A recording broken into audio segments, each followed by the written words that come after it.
In our last video, we discussed why physical pain is more socially acceptable than mental, spiritual, or emotional pain.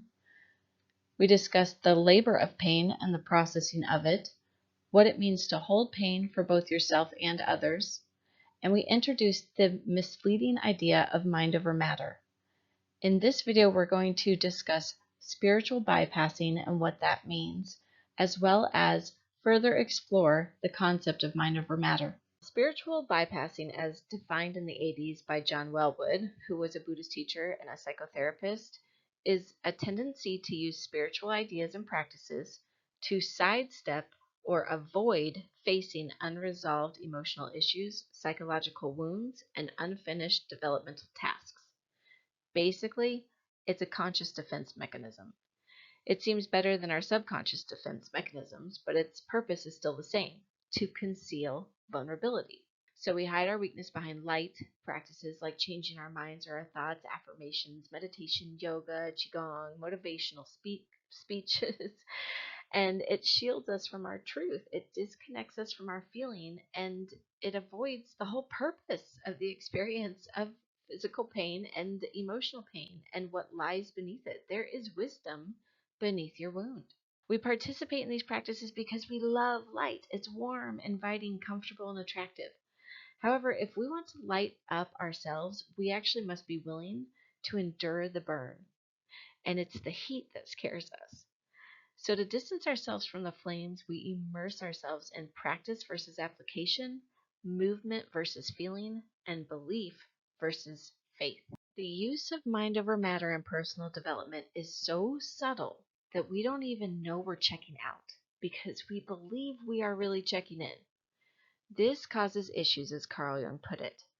Everyone carries a shadow, and the less it is embodied in the individual's conscious life, the blacker and denser it is. This compacted density is bound to happen when we believe we can consciously override everything by changing our mind alone. This usually is referred to as simply changing one's thoughts to change the whole mind. However, to explore how to really change the mind, we must distinguish what makes up the mind. This is what is referred to as mindset, a set of minds that hopefully work together as one mastermind to accomplish a common goal. To further explore this, we must define mindset to begin with. Mindset is most commonly considered as the combination of three parts: mind, body, and soul, aka three minds: brain, body, and spirit. However, most of us have been raised to believe or refer to the brain, the conscious mind, as being all of the above, the seat of our soul, our emittance of thought, and the house that stores them all. Each state of mind has a specific task or game. The conscious mind applies definitive meaning and identity to our life. The mental mind, or the brain, emits thought frequency, while the subconscious mind senses, feels, or receives these emitted frequencies. The suppression of our unprocessed emotion, or our shadow self, begins when the conscious mind combines the idea that it is ultimately all three minds by collapsing the concept that it is first the conscious mind applying definitive meaning, while also being the mental mind emitting the thought frequency, which in turn makes it the subconscious mind, the ultimate mind receiving the frequency and then directing the body to act accordingly. The conscious mind believes itself to be the awareness and the mental mind, all one and the same, located also within the matter it claims to govern, thus believing it is the first to receive any emotional frequency cues. The conscious mind declares itself to be the brains of the whole operation, located in the head and ruling everything below, failing to recognize it would then consist of the same matter it's claiming to govern, that carries both voluntary and involuntary qualities. As the conscious mind receives an emotional cue, which again it believes to be the first of this reception, it thus assigns through confirmation or denial an applied identity of meaning and definition to a seemingly self-generated thought. The confusion being that the conscious mind would even need to offer meaning to a thought it provided.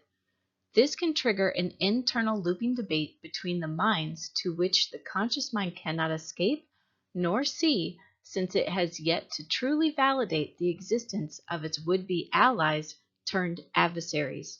Once a forced agreement has been met within this conflated conception of the entire egoic self, which bypasses the recognition of the mental or subconscious mind, the conscious mind typically applies limited terms and definitions to describe such frequencies and returns the information to the body, declaring on the way down to be from a first-person fixed state of being as the whole of who and how I affirm I am. Be it angry, depressed, suicidal, furious, or fuming, the body, the subconscious mind, receives this self-condemned state, internalizing it as a fixed state of identity, and eventually reacts in kind by exploding or physically expressing this rooted damnation. Conveniently, during this conflicting distress, the conscious mind, being not of the brain, suddenly abandons ship and disassociates itself from the body completely, often leaving memory lapses of spaced-out time warps. Once the fallout concludes, the conscious mind regains mental clarity, sans accountability, and proceeds to shame the body below for reacting impulsively or disobeying orders, which only causes more damage, distrust, and disappointment within the system, further compressing the internal weight of emotional confusion and self-deprecating shame. How do we master this, especially when the current collapse has us believing that our conscious mind, our awareness, the sociology of our patterns, relationships, group behaviors, perceptions, or spirituality itself is the ultimate mastermind of all? If that were the case, we could simply decide to consciously command death, and our mental mind, being the brain, psychology, interactions, individual behaviors, thoughts, and emotions, as well as the subconscious mind, the body, the biology, its functions, the behavior of the being itself, and the physical sensations to the world and our experience of it, would override, and everything would promptly stop now. However, if the conscious mind cannot dictate what the mental mind does and how it thinks, as well as what the body feels and how it functions, then where do we begin? We begin with accepting the truth. And the truth is that we often believe that we are thinking creatures that feel, when biologically we are feeling creatures that think, as stated by Dr. Jill Bolt Taylor in My Stroke of Insight, page 19. As I stated before, the concept of changing one's mind suggests that changing the conscious mind will in turn command the other minds to just automatically fall in line, when really we have to begin as we began, with emotion, an energetic force or motion from whence we came and to where we will return. To shift our behavioral patterns on a foundational level, we must begin with an emotional excavation. This truth is terrifying to our identity, because if this were true, it would mean we are subject to the pain of the emotional experiences we keep trying to avoid. Yet even so, your emotions are running the show. Even when you believe they're not, they are. It's biological. Conscious thought originates from subconscious emotions that are calling for our consistent attunement. Even a generated thought that evokes an emotion will in turn generate another subconscious frequency, generating yet another thought. Our emotions, not our circumstances, create our experience and thus our reality. Your body and your life are subject to your emotional frequency. Sure, you can repeatedly tap in, but how often are you consistently aware of every frequency you're feeling? Your general discomfort and lack of will is what perpetuates the complacent cycle of apathetic stagnation you experience monthly, if not daily. This is why you snap on a dime, shut down, get road rage, give up, smile after sex, because your body, mind, and soul are subject to the liberation or buildup of your emotional state.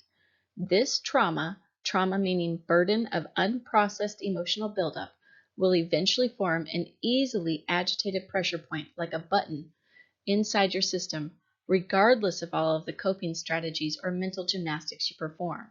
If overriding these historic hotspots with mindset tools and affirmations alone worked, you'd only ever respond and never react. No matter how genius your conscious mind is or how much you want to control yourself with your mind, your subconscious energy will always drive. Therefore, emotional regulation is of the utmost importance.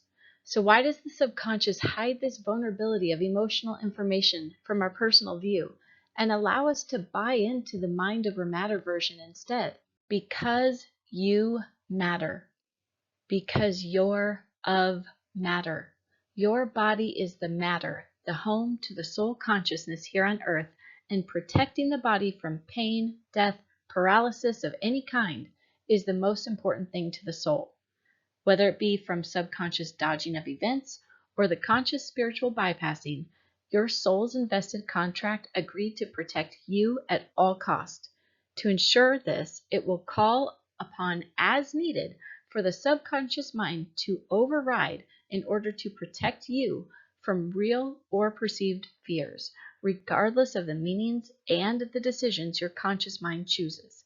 It does this for one reason only: to keep you alive, so you could eventually fulfill your life's purpose and ultimately win your game. But how do you win from a state of fear or repeated thoughts of dread and doom?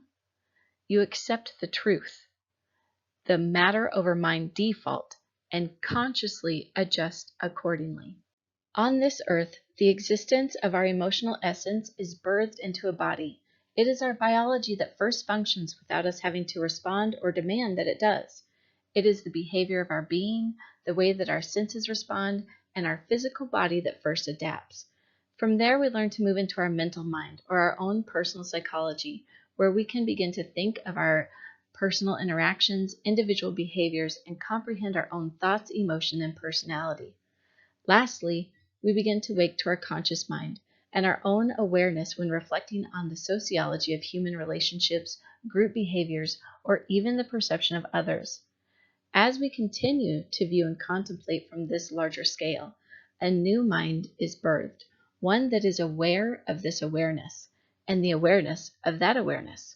When this reveals itself to us, we are eventually able to disassociate on purpose to view a larger perspective of what makes up the total mind of this awareness itself, and how its application of definitive meaning can interact with multiple dimensions with our conscious mind, mental mind, and subconscious mind to shift the meaning of our past limiting beliefs to affect future potential realities.